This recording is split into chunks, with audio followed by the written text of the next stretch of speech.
Hi foxes, badgers and otters, we are on to chapter 4 of our story, The Worst Witch, all at sea. Gradually, the weather improved. It stopped snowing, the snow melted, and soon the girls were all out in the chilly playground again, trying to devise new ways of keeping warm. The holiday was planned for the first week in May, and everyone hoped that it might be warm enough by then to swim and have some fun.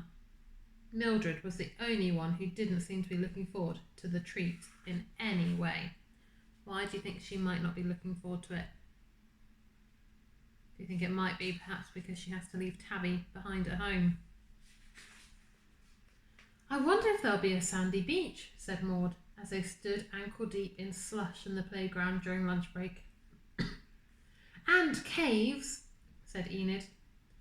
And a whole week of sunshine so that we can sunbathe and swim, said Maud.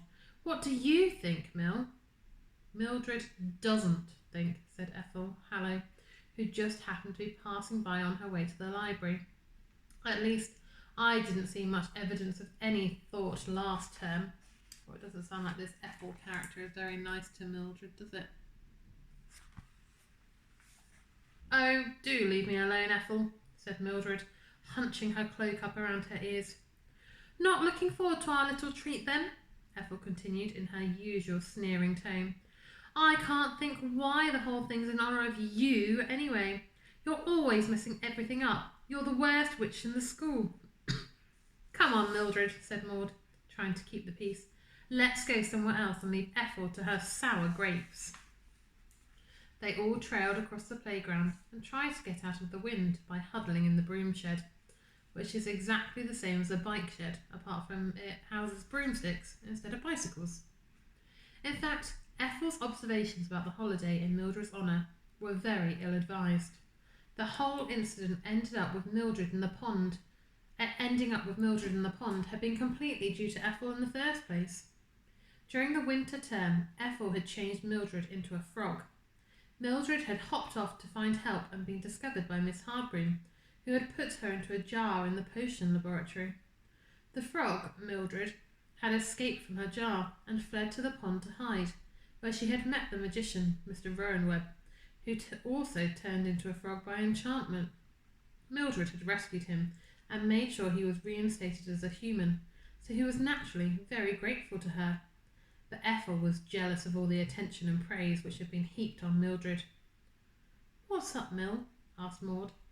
Aren't you even a bit thrilled about the holiday? Miss Hardbroom's already sent off for our regulation swimming costumes and bathing hats. I think it's the most exciting thing that's happened for years. Sorry to be a wet blanket, Maud, said Mildred. I'm just a bit fed up at the moment, that's all. Don't worry, Mill, said Enid. I'm sure you'll be just as glad as everyone else by the time we actually set off to... Where is it? What's the name of the place where the magician lives? Gloom Castle Grim Cove, said Mildred. What a terrible name, said Enid. You're joking, exclaimed Maud. No, I'm not, said Mildred. I saw it at the top of the letter on Miss Hardbroom's desk. Sounds brilliant, doesn't it? I can just see us all frozen to death, doing broomstick practice up and down 500-foot sheer cliffs in our swimming costumes. Anyway, just imagine what the swimming costumes will be like. If Miss Hardbroom thought our black and grey check dresses were frivolous, goodness knows what she'll come up with for swimwear. Anyway, I'm bound to get everything wrong. Ethel's right, really. I do mess everything up. I am the worst witch in the school. Maud and Enid felt awful. Mildred was truly down in the dumps, and nothing they could say seemed to cheer her up. What they didn't know was that she had another secret fear, like her embarrassing fear of the dark. Mildred couldn't swim. She had never learnt how to, and even with armbands or a ring around her middle, she was as terrified as Tabby on the back of the broomstick. Tabby was the other problem. She missed Tabby so dreadfully that nothing could make her feel better. Nothing except having Tabby back again, and she didn't know how to work out a plan to rescue him. Ebony, Fenella's cat, was a first-rate cat, almost as good as Ethel's. Mildred felt a twinge of disloyalty as she zoomed around the playground during broomstick practice with the perfectly trained Ebony bolt upright behind her. It really was a help to have a cat, which was a credit to you.